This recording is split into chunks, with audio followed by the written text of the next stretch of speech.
ఓం నమో భగవతే వాసుదేవాయ. వైశాఖ మహాపురాణం 24వ అధ్యాయం. నారాయణం నమస్కృత్య నరం చైవ నరోత్తమం దేవీం సరస్వతిం వ్యాసం తతో జయాముదీరయాత్. వాయుశాపం. అంబరీషునితో నారదుడి విధముగా వైశాఖ మహత్యమును వివరించెను. శృతదేవుడు శృతకీర్తికి శంఖవ్యాధుల సంవాదమును వివరించుచు నిట్లనను. శంఖముని మాటలను విని కిరాతుడిట్లనను, స్వామి, విష్ణువునుద్దేశించి చేయు ధర్మములు, పూజలు ప్రశస్తములు, వానిలో వైశాఖ మాస వ్రత ధర్మాదులు మరింత ప్రశస్తములని చెప్పిరి. బ్రహ్మజ్ఞాని ఆ విష్ణు వెట్టివాడు, వాని లక్షణమేమి, వారిని చెప్పు ప్రమాణమేమి, వానిని తెలుసుకొనుట ఎట్లు, వానికి చెందిన ధర్మములేవి, వీని చేతనడుగు సంతోషించును. నీ సేవకుడనను నాకు విషయమును దయయుంచి చెప్పగోరును అని శంఖ మహాముని సవినయముగా నడిగెను. శంకుడును కిరాతుడా వినుము, చెప్పెదనం. శ్రీ మహావిష్ణువు రూపము పాపరహితము, ఆలోచనకు అందనిది. బ్రహ్మ మొదలగు దేవతలు మహాత్ములకు మునులను తెలుసుకొన జాలనిది. శ్రీ మహావిష్ణువు శక్తి గుణములు సర్వదా సంపూర్ణములు, నిశ్చయముగా సమస్తమునకు అధిపతి, గుణరహితుడు, నిష్కల్షుడు, అనంతుడు, సచ్చితానంద రూపుడు, చరాచర స్వరూపము, సాటి లేనిది. దీనికి అధిపతి ఆశ్రయము శ్రీ మహావిష్ణువు. ఇవన్నీ పోవునని శ్రీహరి స్థానము పోదు. ఆయన నిత్యుడు. ఉత్పత్తి స్థితి సంహారం వీని అవృత్తి ప్రకాశము బంధమోక్షములు వీని ప్రవృత్తులన్నీ నివృత్తులను పరమాత్మ వలనే జరుగును. ఇదే పరబ్రహ్మ లక్షణం. అతడే పరబ్రహ్మయని జ్ఞానుల అభిప్రాయము. జ్ఞానులు శ్రీమన్నారాయణుడే పరబ్రహ్మయని చెప్పుదురు. చతుర్ముఖ బ్రహ్మ మున్నగు వారిలోను బ్రహ్మ పదము చతుర్ముఖాదులకు సార్థకం కాదు. పరబ్రహ్మయగు శ్రీమన్నారాయణ్ణి అంశను భావమును పొందిన చతుర్ముఖ బ్రహ్మాదులు పరిపూర్ణమగు పరబ్రహ్మ పదమునకు వాచ్యులెట్లగుదురు కారు. శ్రీమన్నారాయణే పరబ్రహ్మయని చెప్పుదురు. చతుర్ముఖ బ్రహ్మ మున్నగు వారిలోను బ్రహ్మ పదము చతుర్ముఖాదులకు స్వార్థం కాదు. పరబ్రహ్మయగు శ్రీమన్నారాయణి అంశను భాగమును పొందిన చతుర్ముఖ బ్రహ్మాదులు పరిపూర్ణమగు పరబ్రహ్మ పదమునకు వాచ్యులెట్లగుదురు కారు. జన్మాద్యసత అను సూత్రము వలన శ్రీమన్నారాయణుడే సర్వవ్యాపకమగు పరబ్రహ్మ పదార్థముగు వేదాంతము కూడా నిర్ణయించినది. శాస్త్రములు, వేదములు, స్మృతులు, పురాణములు, ఇతిహాసములు, పంచపాత్రాది ఆగమనములు, భారతము మున్నగు వాని చేతనే పరబ్రహ్మయగు శ్రీమన్నారాయణ్ణి తెలుసుకుని వీలు కాదు.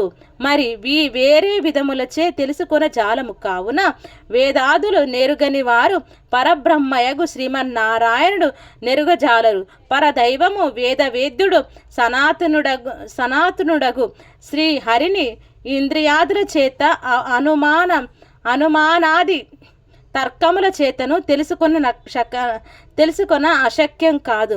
అతని నావతారములను కర్మలను తమ బుద్ధి కొలదిగా తెలిసి కొన్ని సర్వజీవులను ఆయన యాధీన వృత్తిలో విముక్తిని పొందుచున్నవి. శ్రీహరి మహిమను క్రమక్రమముగా నెరుగవలెను. ఇతడు సర్వశక్తి సంపన్నుడు. దేవతలు, ఋషులు, పితృదేవతలు మున్నగు వారు ఒక్కొక్క విధమైన శక్తినే కలిగి ఉన్నారు.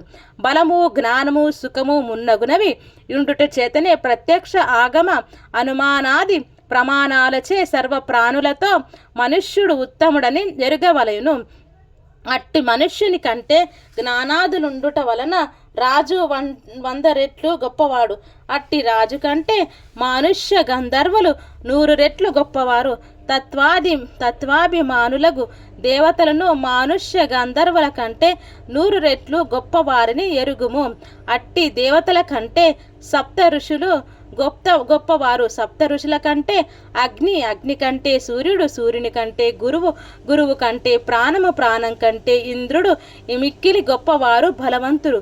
ఇంద్రుని కంటే గిరిజాదేవి, ఆమె కంటే జగద్గురువగు శివుడు, శివుని కంటే మహాదేవి అగు బుద్ధి కంటే మహాప్రాణము గొప్పది. అట్టి మహాప్రాణము కంటే గొప్పది లేదు. ఆ ప్రాణమునండే సర్వము ఉన్నది. ఆ ప్రాణము నుండియే ప్రాణాత్మకమగు విశ్వమున్నది పుట్టినది. సర్వము ప్రాణమునందే కూడియున్నది. ప్రాణముల వలనే సర్వము కదులుచున్నది.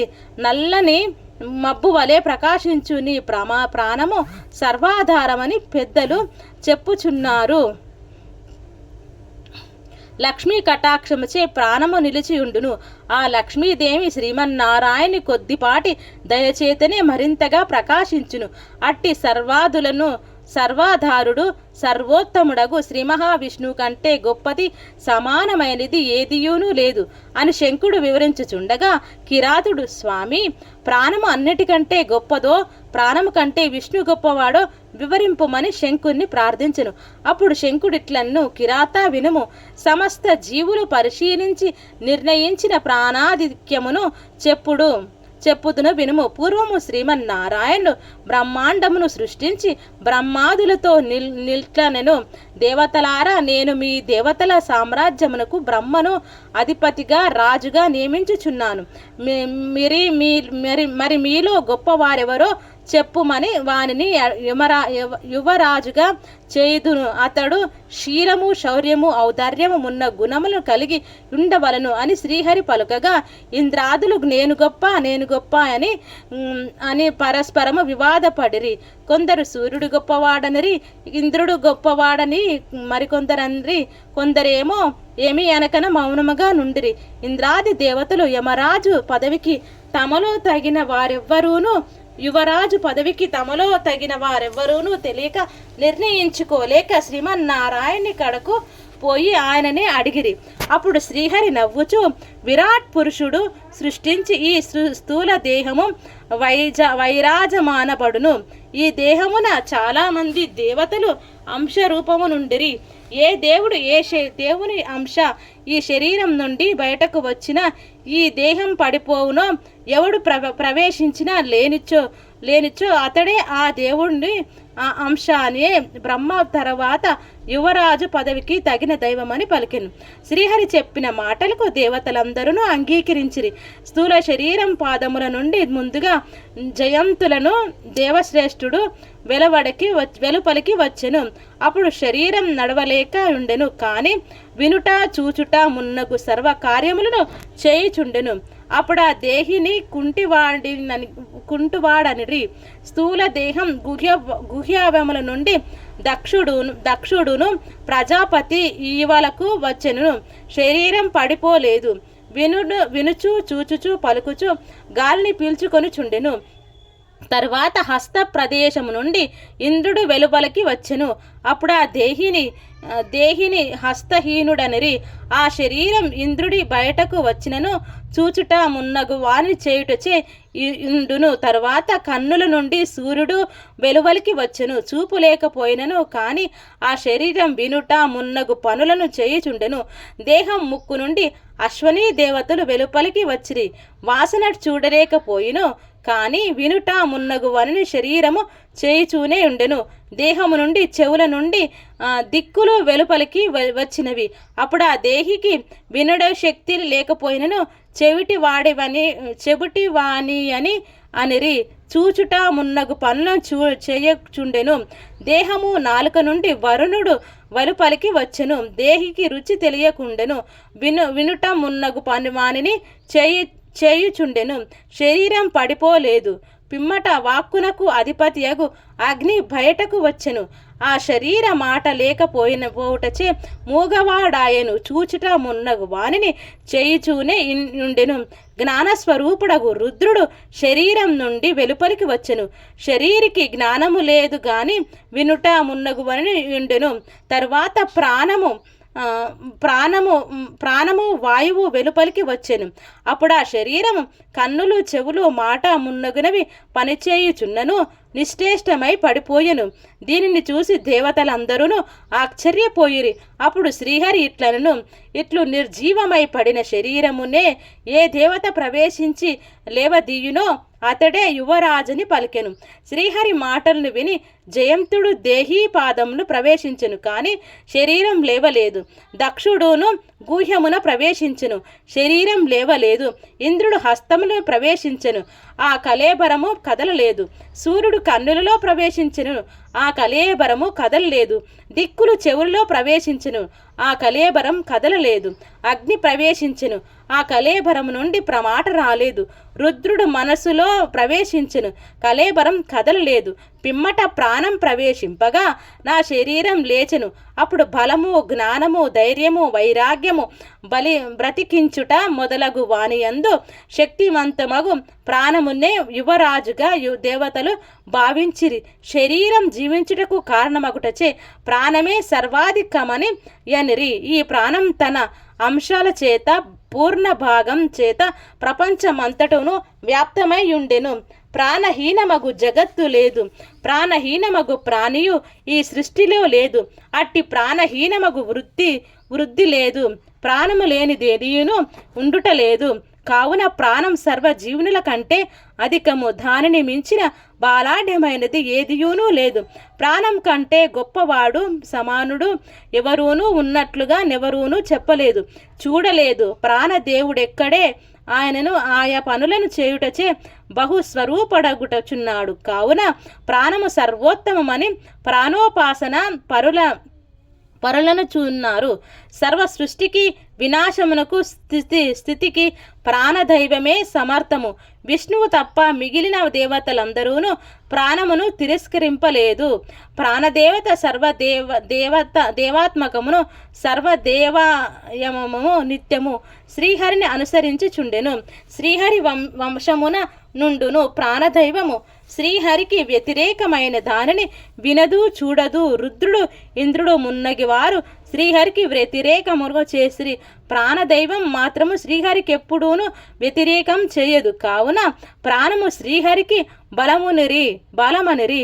కావున శ్రీ మహావిష్ణువు మహిమను, లక్షణమును తెలిసిన జీవి పూర్వకర్మ వశమున సిద్ధమైన స్థూలము తన శరీరంపైనున్న కుబుసమును విడిచి తుదకు సర్వోత్తమము వినాశన వహితమగు శ్రీహరి పదములను చేరుచున్నాడు. అప్పుడు శంఖ మహాముని వివరించెను. ఆ మాటలను విని కిరాతుడు ప్రసన్న మనస్కుడై సవినయముగా మరలా శంకుని మిట్లాడిగెను. స్వామి, బ్రహ్మజ్ఞాని, మహానుభావుడు, జగద్గురువు, సర్వేశ్వరుడగు ప్రాణం యొక్క మహిమ లోకమున ఎందులకు ప్రసిద్ధం కాలేదు. దేవతలు, మునులు, మహాత్ములు మున్నగు వారి మహిమ లోకమున పురాణాదులయందు వినబడుచున్నది. కానీ ప్రాణమహాపురుషుని మహిమ ఎందులకు ప్రత్యేకము కాలేదు అని ప్రశ్నించాడు. అప్పుడు శంఖమహాముని ఇట్లను, పూర్వము ప్రాణమహారూపుడు సర్వోత్తముడగు శ్రీహరిని అశ్వమేధ యాగముల చేసి సేవింపదలచి గంగా తీరముకు పోయెను. నాగళ్లతో ఆ నేలను దున్నించి శుద్ధి చేసి యాగశాలను నిర్మింపదలచెను. నాగళ్లచే దున్నించుచుండగా పుట్టలో తపము చేసుకొని కన్వ మహామునికి నాగలి తగులటచే తపోభంగమై కోపించెను. పుట్ట నుండి వెలువలికి వచ్చి కోపగించి తనకు విఘ్నము నాశరించిన ప్రాణపురుషుని చూసి ప్రధానుడనని గర్వించి నీవిట్లు నా తపమునకు విఘ్నం నాచరించితివి కాన నీకు ముల్లోకములయందును ప్రఖ్యాతి ఉండదు, భూలోకమున మరింతగా ప్రఖ్యాతి ఉండదని శపించెను. శ్రీహరి అవతారములు ప్రసిద్ధములగును, కానీ నీవు మాత్రం ప్రసిద్ధుడు కావని అనెను.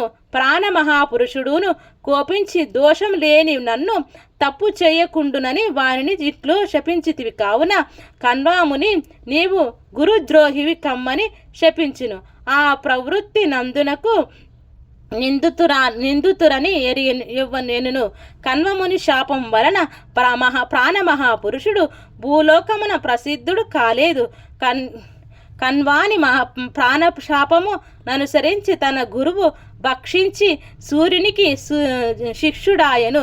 కిరాత, నీవడిగిన వాటినన్నిటినీ చెప్పి తిని ఇంకను అడగవలసినది ఉన్నచో నదుగమని శంకుడు పలికెను అని శృతదేవుడు శృతకీర్తి మహారాజునకు చెప్పెను.